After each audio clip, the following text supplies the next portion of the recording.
It's here. The highly anticipated SansAmp XB Driver has arrived. So we're going to do a pretty deep dive on this one. There's a lot packed into this one, and I want to make sure I cover all these different possibilities, ins and outs, and controls.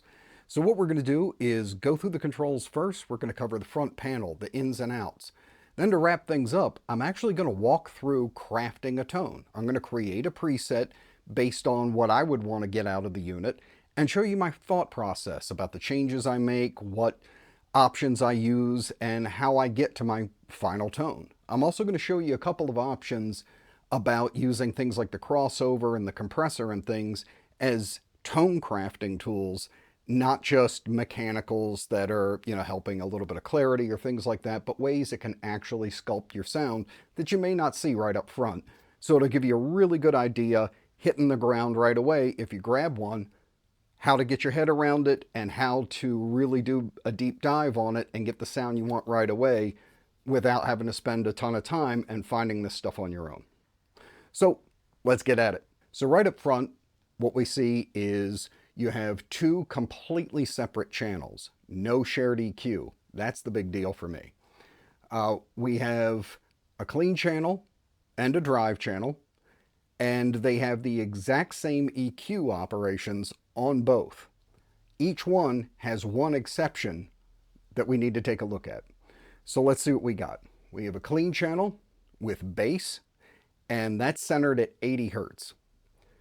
The mids, this is fully sweepable parametric. It's not a click thing where you go through a couple of different options. You can fully sweep it. Starts at 100 Hertz, ends at 2K. Now on the treble, you have 3.2. Now here's the one difference per channel. On the clean channel, you've got the compressor. As we'll check out in a minute, the compressor is, I feel, pretty transparent, but not just clinical or really solid state sounding.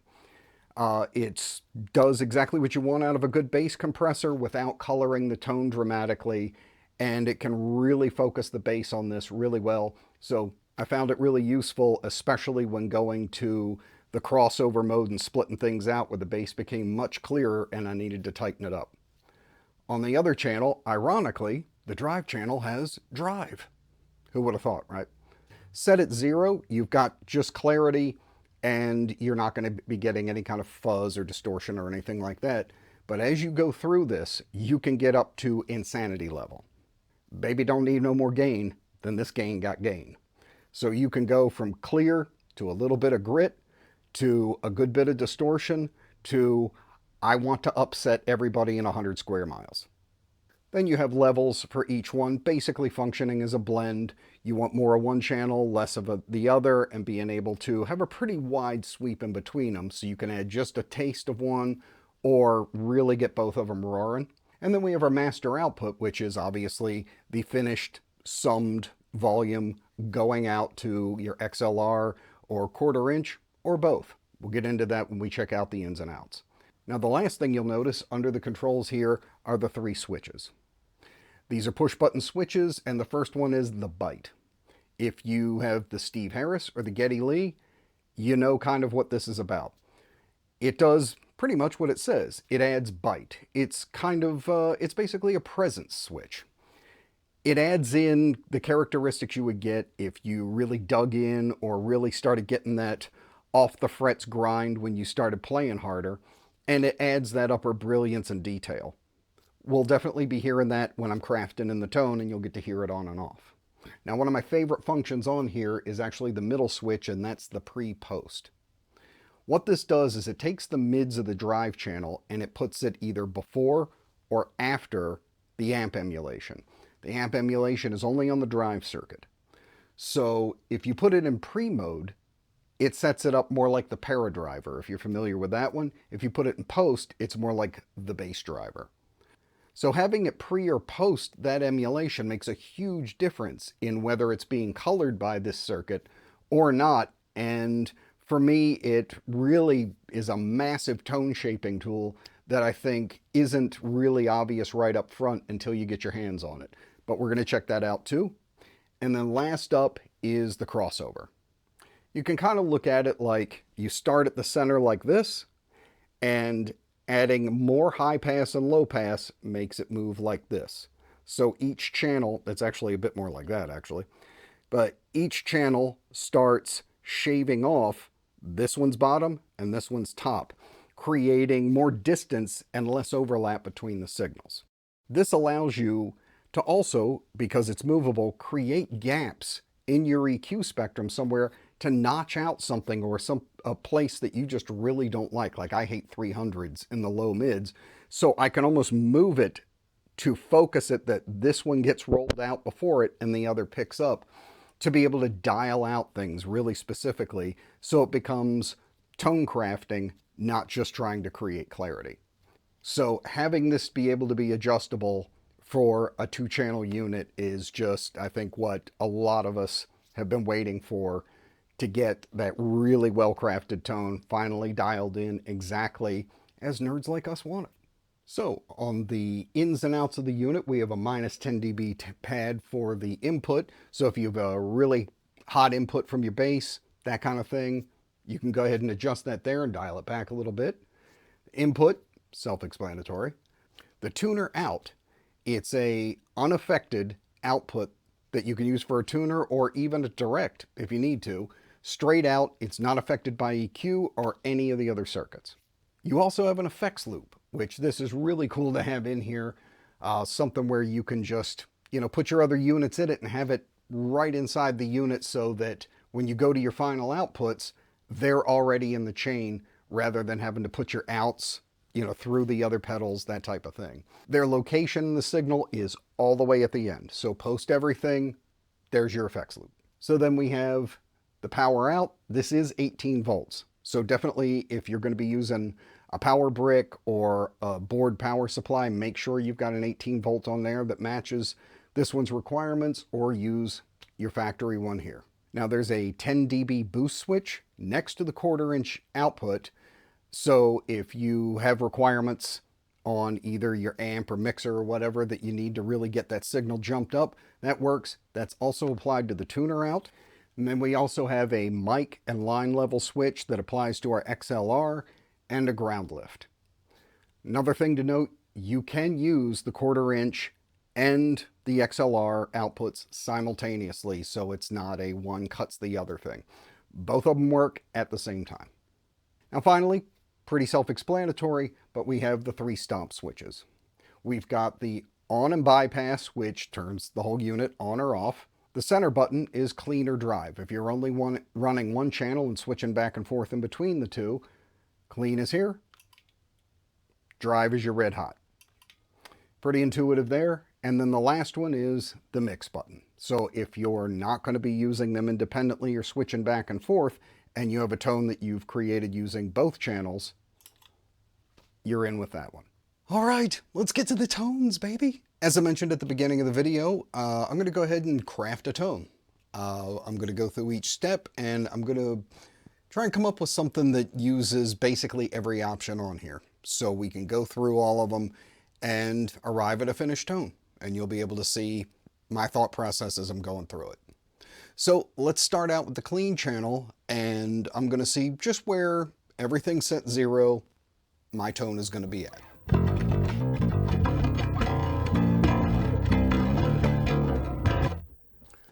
Okay, so let me switch to drive and see what I got going on there.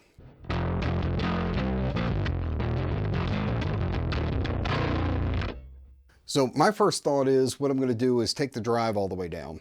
And what I want to do is get the right EQ balance first, and then I'll see how driven I want this tone to be. Since I know we're going to end up at a stacked tone and I'm going to use the crossover, I'm going to go ahead and engage that pretty early on. Now you may want to build a tone based off of another option that's here, which is not using the crossover and just using both EQs at the same time. So it's kind of a bi-amp rig, but one that isn't crossed over. Let's check these two channels out together and see what they sound like if both of them are put on, but no crossover.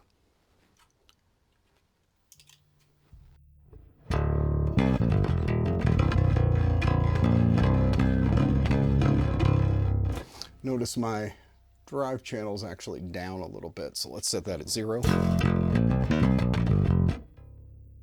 Without the mix, drive channel,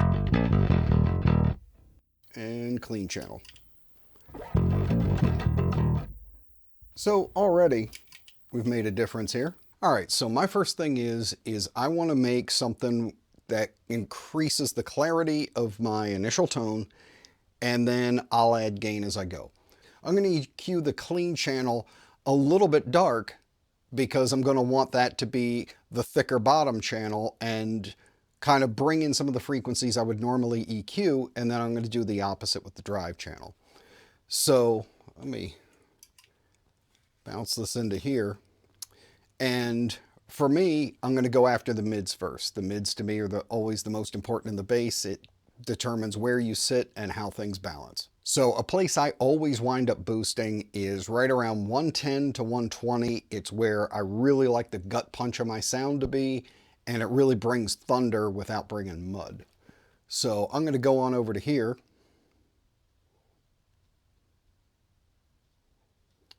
And I'm going to dial this back all the way to 100 and then up just a little bit to nail about 110, 120. Then I'm going to grab my mid here and I'm going to give it a pretty good punch there. So now I'm already starting to hear that throatiness and that kind of thump, and that's right about where I want to hear it. On my mids at the top, I like a good snarl at about 1.5, 2K. That's where I get my grind from, especially from a good metal tone. So that's where I'm going to lean into it with the drive channel. So let's check that out. We'll go ahead and bring up the mids, give it a quarter turn here, and then I'm going to get my mid shift and bring that all the way up to 2K. Now let's hear the drive channel.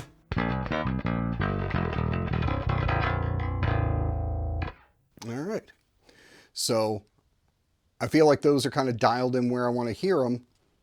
I'm going to bring up the level already on the drive channel. So let's go ahead and get that mix going.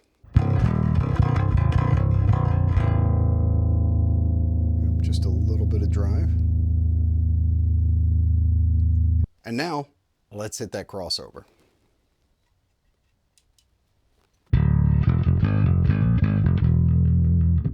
Hear how that just opened up? All of a sudden the clarity and the just bigness of the overall tone just exploded. It went from, black and white TV to HD. So already we're getting a lot out of this and we barely touched the available options. So let me hear where we're at EQ wise and see.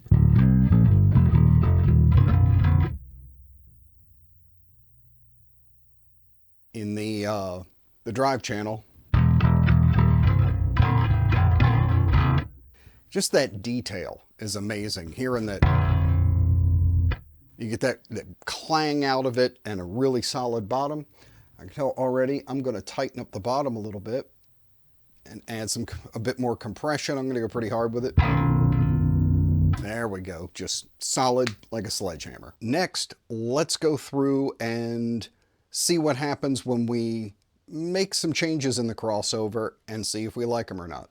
Now I'm going to cut off some of the high end of the bass channel, or the clean channel, but I'm using it for a bass signal.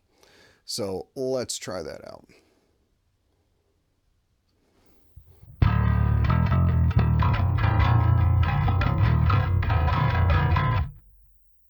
Interesting. So I'm cutting out a lot of the upper mids and things coming out of the clean channel. So you're getting a drive channel that's really doing the yeoman's work up in that direction, as opposed to setting them together. Now, I don't know how well this comes across on YouTube and that type of thing, but you can hear a bit more in the mids there, but it's kind of a stacked thing. It's a different color. So this is what I meant about tone shaping. Don't just look at the crossover as, oh, I'm trying to clear up the sound or something like that. Think about it as a place where you can add more emphasis in different sections by changing where your overlaps are or where you leave deficits. Really, really cool. It's like another EQ in that you can cause, peaks in certain EQ frequencies or complete deficits, basically, notching something out. So let's see what happens when we dial up, actually over here, on the drive channel. And we're probably going to have to bring this up a bit because I cut a lot of the signal out. The high pass is now pushing just the top end of the signal in there.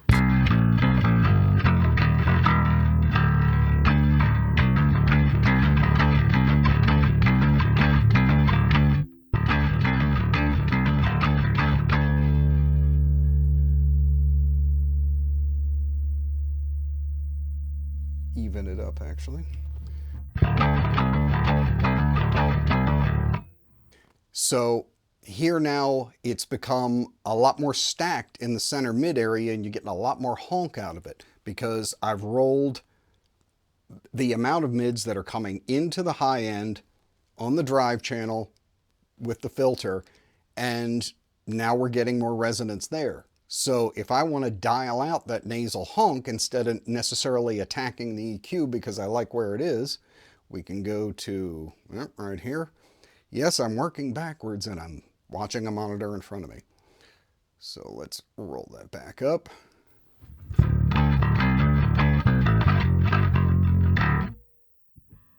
To me, much nicer to the ears. So you hear that right away. I'm using this to EQ and dial something out I don't like, not just using it for separation. Let's try adding the bite and see what that does to the tone.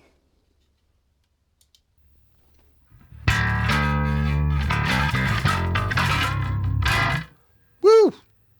That's got some snap to it. So automatically, if I was going to use that, I'd start emphasizing a lot more bass, and I'm probably also going to roll off some treble. Now for me, what I can tell right away is I'm probably, for my taste, going to want to bring back in some mids.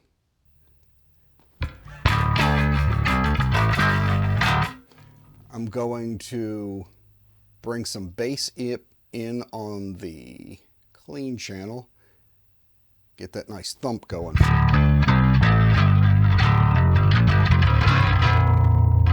I'm also going to want to take the master down because I'm boosting a lot. So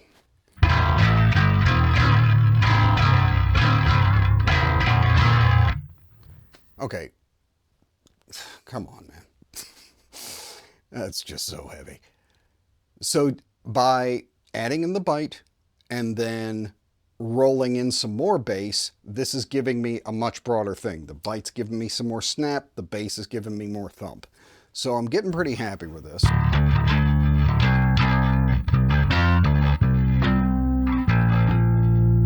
Got a good bit of clarity. I can hear a good bit of solid low end, but it's got that kind of piano tone I'm really after. And then up on top, there's that detail. That's the beauty about a unit like this, is because you've got those separate EQs going on and such a broad range of things you can do. One EQ isn't affecting the other. They're both separate to each other, and then you got the crossover, so you get this massive layer of sound where you get this huge clang in this massive bottom, or getting a nice low end and at the same time.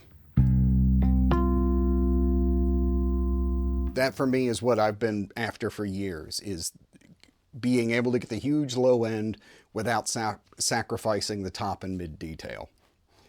So now on top of that, let's go to the pre and post and listen to how this affects our mids from that drive channel. So from here we have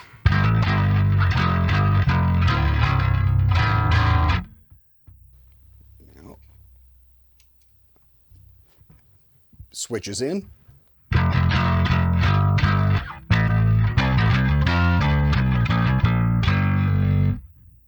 It's a little softer.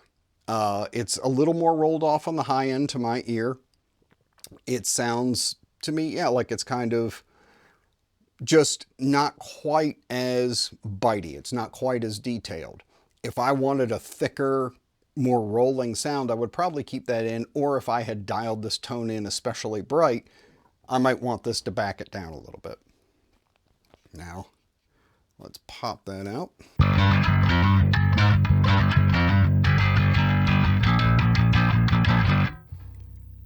I like it there. I like a lot of upper bite. I'm usually trying to destroy the guitar player's will to live. So for me, the most detail possible is where I like it. So I'm going to go ahead and keep that one popped out in position. So I'm going to make a couple more small adjustments, and pretty quickly, I think I've arrived at a tone that I would probably use a good bit. To give even a bit more thickness, I'm going to go ahead and roll up the volume of the clean channel just a bit, get more of that bass in there. Yeah, that brings a good bit more thunder and supports it a bit from underneath. See if I just shave off a tiny bit up here and see what happens. Now, let me set it back to 12 o'clock here. Yeah, I feel like I lost too many low mids in there and a little bit of grunt where I like it, so I'm going to go ahead and keep that as is. So, quickly, what did we wind up doing here? I added some bass to the clean channel, set the mids to get boosted at about 120 hertz, 110 hertz, somewhere in between. I got the filter on that one set at about 500 hertz, and I got the compressor moving pretty hard to keep that tight low end and really bring it up from underneath. I got the level of it boosted pretty well. The drive channel is definitely boosted up in level. Treble is straight up. Mids, I'm really focusing all the way up on 2K and using them to punch through and add some gain there to really add some bite, but also with the bite switch, I'm adding that to get that extra presence. Pre and post, I'm keeping in the up position, so it's nice and bright and detailed and even more terrifying to the guitar player. And then I've got just a little bit of bass in there to kind of roll off any annoying top end frequencies, just add a little bit in. But I've got the high pass set up, I'm going to guess that's probably about 600, somewhere in there. So leaving just a bit of a gap from center. If you look at 500 as being center, just shaving out a little bit in that area to take away some of that honk we were hearing initially. There's actually not a lot of drive on this. The last thing I might do is bring that up and see what we get.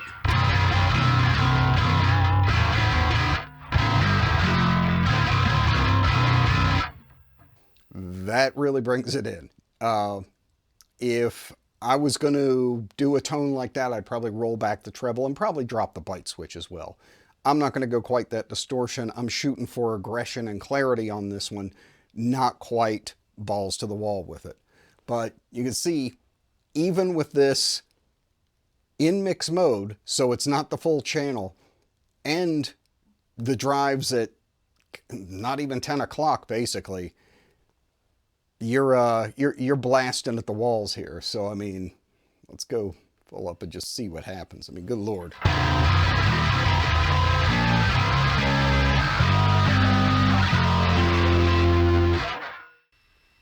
Whew. That's intense. I think we're good with the drive. We've got plenty of room. There's tons of drive. So probably around in here, just a little bit to give me some grit. But that's my thought process on going through and shaping a tone. And again, that's just one mode of operation on here. You might go to, a regular biamp where you're not using the crossover. You just want a much more focused sound and two of them sandwiched together with no separation. Great sounds have been done like that. I mean, look at the history of rock and metal bass. There's been biamp rigs like that have given us classic albums. So that's also available in here. That's going to wrap up my thoughts on this one. I'm super impressed. When I saw it at NAMM this year, again, I almost committed a felony running out the door with this thing. So really happy to get it in my hands. Thank you, as always, to everyone at Tech 21 that got this out to me so I could get you some sounds on it early and make sure you buy one the day it hits. This is definitely the devastation station, but it's not just that. You've got great clean tones in it. You've got great distorted tones. You've got great combined ones. There's a lot under the hood here, and I think it serves a lot of players, not just people who might be looking for the Pinnick sound or something like that, that you might look at it at first glance and think that's who it's tailored to. So I'm definitely interested to see what you think and what kind of questions you might have, and of course you're going to grab one, but let me know that you are. I'll see you down in the comments, and I appreciate you checking it out. I'll see you on the next one.